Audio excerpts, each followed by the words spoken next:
Bonjour à tous, ici Feu et SEO dans vos oreilles. Aujourd'hui, on va regarder, je vais vous montrer quel outil vous pouvez utiliser pour automatiser. Il y a beaucoup d'outils, je vais essayer d'en expliquer la plupart et surtout quelles utilisations et quels besoins vous auriez justement à faire pour votre projet. C'est parti. Alors je le rappelle justement pour ce format, ce sera un format plutôt audio, donc vous pouvez l'écouter pendant que vous faites quelque chose d'autre et ça vous permettra justement d'optimiser un petit peu votre temps si vous le souhaitez. Alors je rappelle pour les plus néophytes d'entre vous ce qu'est une automatisation. Une automatisation permet justement sur le web ou on va dire sur un réseau local d'automatiser une tâche sur un élément prédéfini ou plusieurs éléments prédéfinis que l'on va instaurer justement avec des règles, des requêtes. Et ça vous permet par exemple d'uploader 100 fichiers d'un seul coup sans que vous ayez le faire à la main, de cliquer sur ajouter un fichier, uploader, rentrer peut-être des tags, des identifiants, autre chose.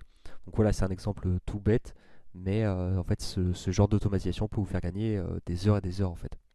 On peut automatiser la plupart des choses que vous avez en fait sur votre navigateur ou même en dehors de votre navigateur. Ça dépendra de l'outil que vous avez défini.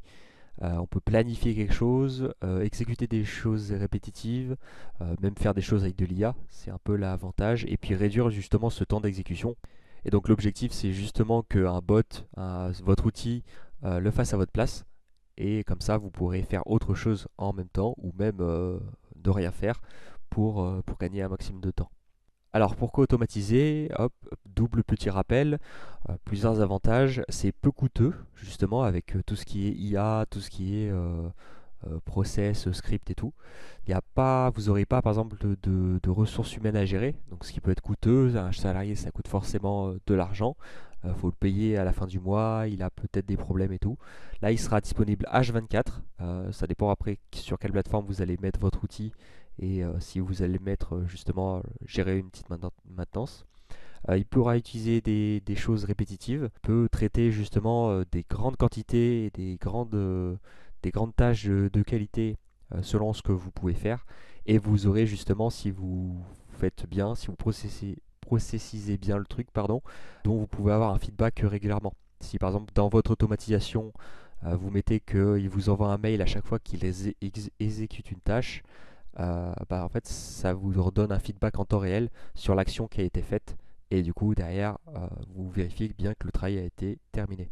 Alors, quel outil vous pouvez utiliser? Il y en a des multitudes. Ça va vraiment dépendre de l'utilisation que vous allez faire. Parfois, pour des simples tâches, je pense à Make ou Zapier, vous allez faire, mettons, juste simplement écrire un mail en réaction à que vous recevez un mail, mettons. Vous n'avez pas besoin de faire une usine à gaz. Je vais expliquer un peu plus tard justement qu'est-ce que vous pouvez utiliser. Mais l'objectif en fait, ça va être que votre outil soit adapté à la tâche que vous voulez faire et pas l'inverse. Restez bien en fin de vidéo, je vous ai fait un tableau pour récapituler un petit peu tout ce que je vais dire. Mais en d'autres mots, j'ai classé les outils que j'ai trouvés en no-code et en code aussi sous trois grandes catégories. Donc on va commencer par les petits processus, donc plutôt pour débutants. Donc par exemple, qu'est-ce que j'appelle petit processus? Ça va être plus poster quelque chose sur un réseau social, faire une tâche simple et récurrente. Et en fait, ça va être un petit peu tous les processus que vous pouvez simplement faire à la main, mais qui vont prendre du temps, que vous pouvez planifier. Mettons, je ne sais pas, à 8 heures, vous allez envoyer un mail à votre collègue. Et bien ça, par exemple, vous pouvez le faire avec Make, Zapier, IFTTT ou Late Note pour ceux qui ne connaîtraient pas. Pour ceux qui ne connaissent pas Make, je vous conseille directement de passer sur Late Node, qui a une alternative un peu moins chère. C'est un peu leur concurrent qui leur ont copié leur business model. Mais derrière, c'est beaucoup moins cher pour toutes vos tâches récurrentes quoi, en soi. Ce que je vous conseillerais aussi, c'est, voilà, si vous êtes débutant, d'utiliser ces quatre outils, principalement Late Node et Make, parce que justement, vous n'avez pas besoin de coder, d'apprendre à coder, des choses simples et des tâches simples. Donc, il n'y a pas besoin forcément de faire une architecture poussée sur ces choses. Ce sont en fait des applications blocs, donc du no-code, qui permettent en fait d'assembler mis bout à bout des blocs selon en fait des conditions spécifiques en fait quand vous les allez lui donner. Donc il n'y a vraiment pas besoin de se casser la tête. Ça fonctionne sous la forme de boucles, pour ceux qui savent, des boucles if et des boucles de conditions. Donc s'il y a une condition qui s'applique, le processus va se mettre en marche selon ce que vous lui avez demandé. C'est très très simple et ça permet de ne pas s'embêter. Ensuite, Pour ce qui est des extensions web, j'ai mis en processus moyen. Ça peut demander un VPS, donc un serveur virtuel si vous voulez faire tourner ou alors laisser votre ordi allumé.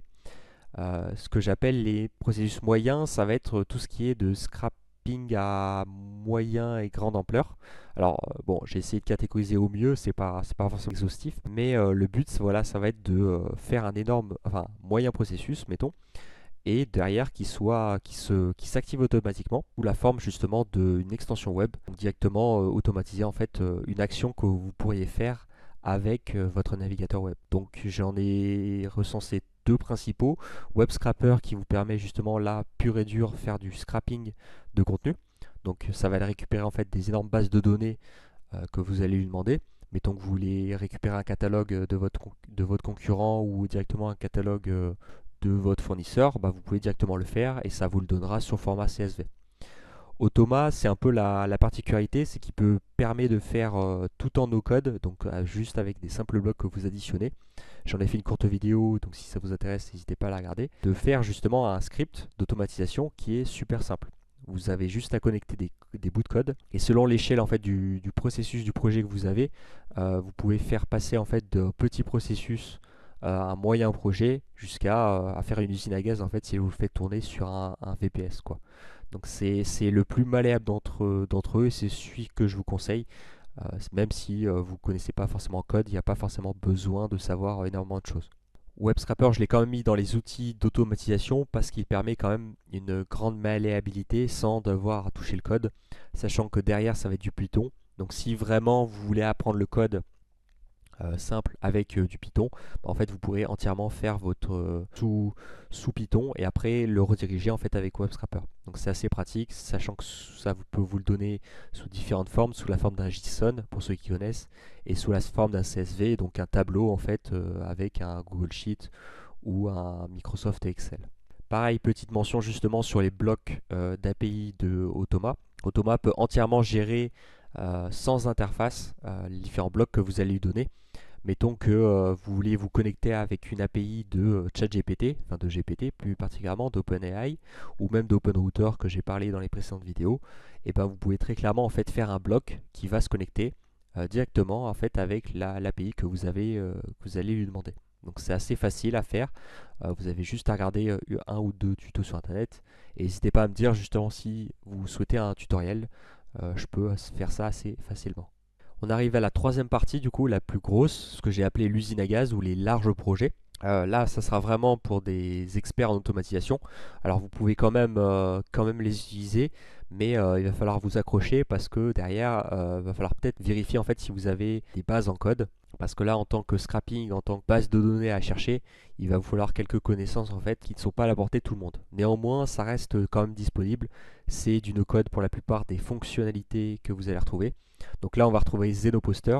On va retrouver aussi N8N, donc c'est le petit logo justement rose que vous voyez. Et on va retrouver aussi Automa.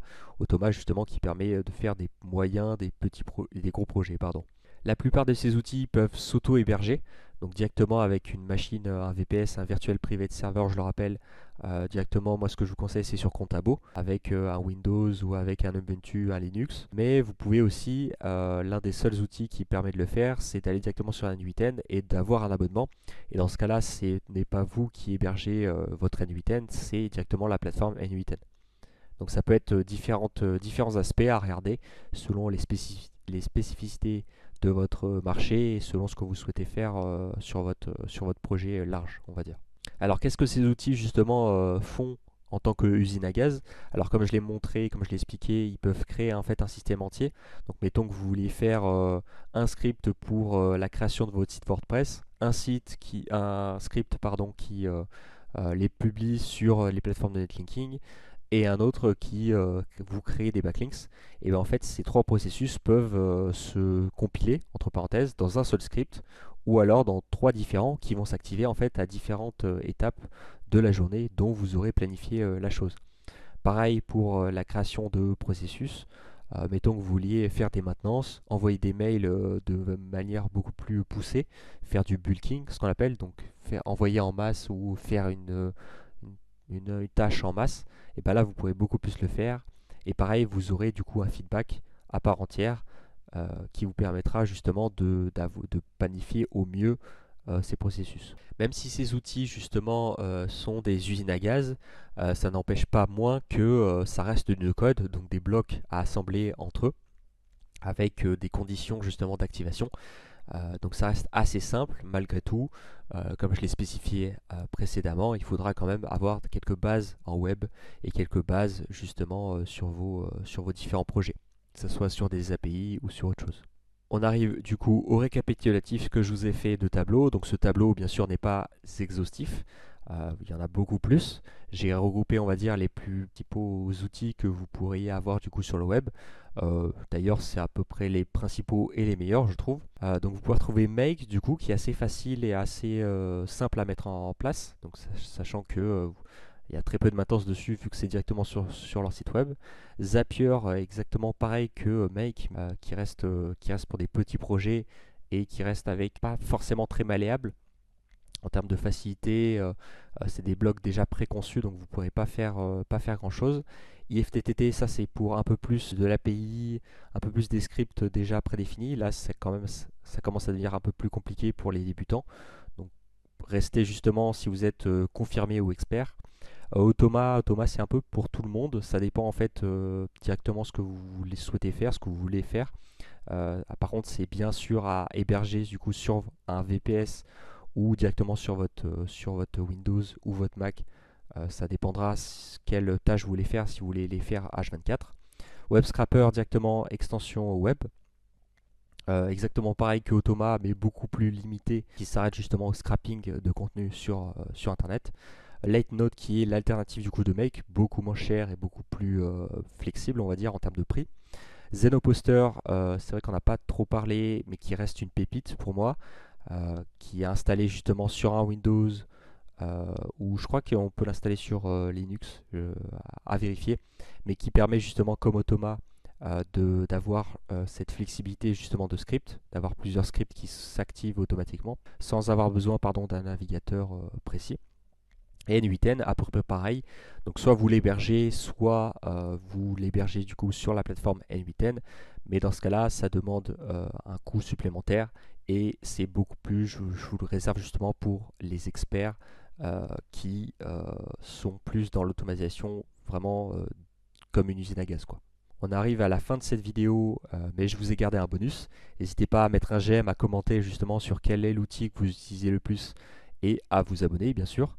Je vous ai laissé justement un dernier bonus sur le piège d'automatisation. Je suis tombé dedans et je pense que la plupart des automatiseurs, c'est un peu compliqué justement de tomber dedans la première fois. Mais une fois qu'on connaît un petit peu, ne tombez pas dedans, c'est très crucial. Alors qu'est-ce que j'appelle le piège de l'automatisation?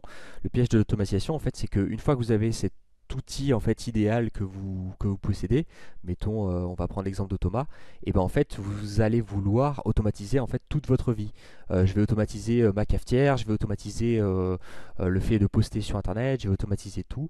Et en fait il faut bien remettre en contexte que justement le fait d'automatiser quelque chose permet de faire gagner du temps.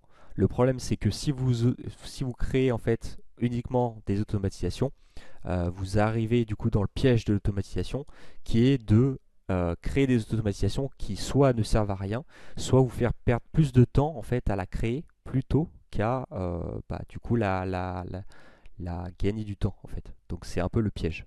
Mettons que je veuille créer un article en fait de blog directement sur mon WordPress.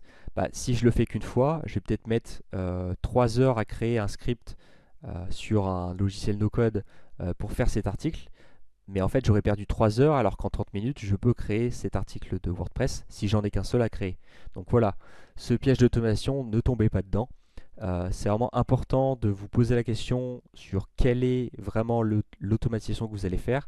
Regardez un peu votre vie, qu'est-ce que vous faites le plus, et après, à partir de ce moment-là, vous pourrez définir en fait qu'est-ce qui vous prend le plus de temps, et surtout comment vous pouvez justement optimiser ce temps avec de l'automatisation. J'espère que cette vidéo vous a plu. N'hésitez pas à vous abonner, comme je vous le rappelle, et à mettre un j'aime, ça me soutient énormément. N'hésitez pas aussi à regarder dans la description, je vous ai mis un peu tous les liens des outils les plus pragmatiques et les plus utiles que j'ai trouvés. Et sur ce, à plus!